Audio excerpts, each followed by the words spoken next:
What's up, guys? Welcome to the video. Today we're into New Hope Reformed Church.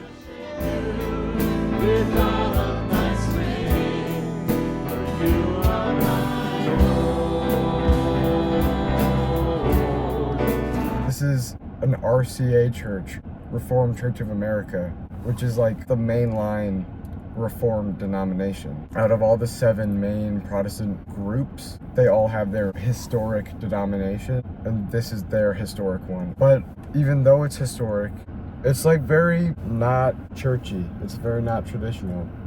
Yeah, it was in a strip mall, which is like non-denominational church. Very friendly faces there when I walked in. Yeah, everyone said hi to us, which is good. Like you kind of walk in and there's like tables and stuff, almost like a little coffee area. You just kind of chill with everyone, and then you go into the sanctuary, which is like 3 sets of pews. They're just chairs though; they're not actually pews, and they wrap around the stage. Yeah, there's a band playing when we came in. There was like a bunch of people. There's like 8 people in the band. Way more. Probably 10. The pastor was part of the band. He was playing the guitar. That was kind of cool. So yeah, we started off with some worship music, and it was kind of like, how would you describe like the style of it? It wasn't like high energy. It was more mellow. All the Protestant churches we've been to, they did a special thing with the kids. Like they have the kids come up. And I feel like that's a very exclusive Protestant thing. It's kind of like a mix between classical Protestantism and modern Protestantism. Yeah. After they came down, all the children, They went like off into their own room. so I'm assuming they have Sunday school. With the sermons always, I notice in these videos, Ben will talk, and it'll be like, he'll barely touch on the stuff that I thought were most important, and then if I were to say what I think is most important, it might sound like a completely different sermon. It could be that Ben's just like in another world, and he's just making it all up. No. But it also could just be that we're just like each taking it in and chewing on it in completely different ways. Yeah. What I thought of the sermon was that, okay, so first of all, the pastor talked he started off by saying most common questions he gets is, why do people suffer? Like, why is there suffering if there's a God that's, so loving? So he kind of went on this, or he kind of talked about grasshoppers. One of those, he found a grasshopper in his driveway and it was missing a leg. It's like one of those grasshoppers that looks a lot like a leaf. God designed it so beautifully that it has the ability to blend into its surroundings and survive easily. But it was sitting on the middle of his driveway, so that's why you could see it. And it was missing a leg and he felt bad for it. And so then he kind of went on, the sermon was really long. He talked about how it all ties together. In the Protestant churches, in the Baptist church we went to, and the Congregationalist and Methodist, and this one, Reformed, and the Presbyterian too, and the non-denominational, the whole focus is the sermon at the end. We do a couple songs, and then it's a long sermon, and that's the point of church for the week.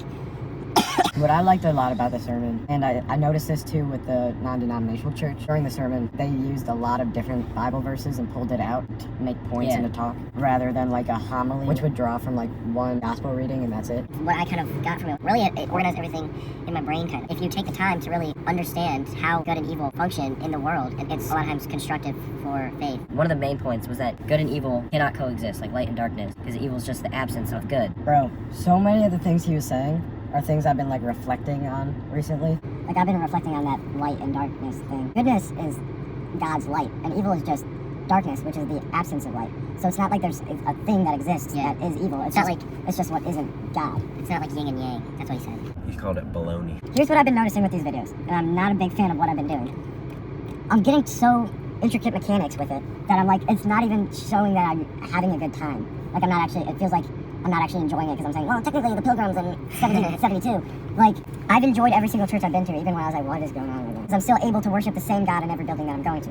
I love going to Catholic masses, and I feel like it's a very different type of worship, but I enjoy going here to sing the songs and I raise up my hands, praise Him again and again. Because I like it all, I really do. I'm enjoying this thing, so if you see any videos where I'm not a fan of this, I was lying. Yeah, I like it all too. I used to not, before I was really kind of religious, I used to not like going to church, but now I like going to all of them. I like every one of them. Every single church I went. I like going to all of them. I like all the church. Something that was interesting, after I just said how I don't want to get too much nitty-gritty, I'm going to get nitty-gritty real quick. We're getting nitty-gritty. During the Protestant Reformation, the Reformed Church specifically came from John Calvin's works during the Reformation, and he's behind Calvinistic theology, Calvinism. It's interesting how this is, I'll put it on, make sure I'm right. The RCA, Reformed Church of America, they are Calvinists. But his sermon, he was saying things that go directly against Calvinism. He was talking about how we are free to make these choices and stuff. They believe things are predestined by God. I'm so thirsty, I'm sorry guys. So yeah, his sermon kind of touched on a lot of things that were against Calvinism. So I just thought that was interesting and something to point out.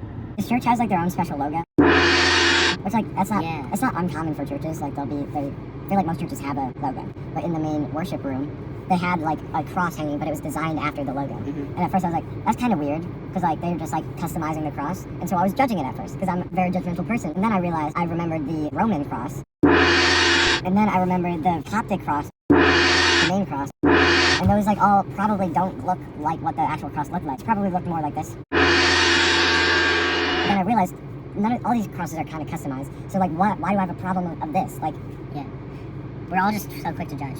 We met this cool guy. Oh yeah, after the service, we were walking out, and he was like pretty young. He talked to us and he just said hi. He asked, like what brought us to the church and everything. And I low-key plugged up my TikTok. Yeah, he's not watching it. He was really nice, and I loved it. Closing remarks. I think I liked the format of the sermon. And I liked the way that it was delivered. I thought that was very... The pastor took us on a journey. Through the sermon. He started with a question, and then he pulled out a grasshopper, and then we went through the Bible verses, and then he ended with the grasshopper, and it was kind of beautiful at the end because the grasshopper jumped away. I think it was good, and I liked the message, and I liked it a lot and all of that, and it was nice.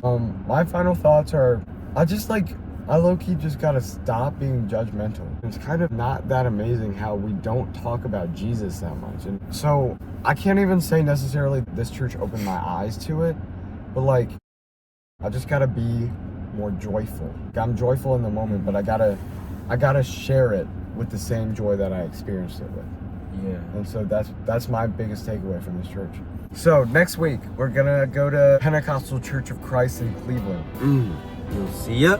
Wait, I forgot. Thank you for joining us this week. Can't wait to see you next week. And we'll see ya later.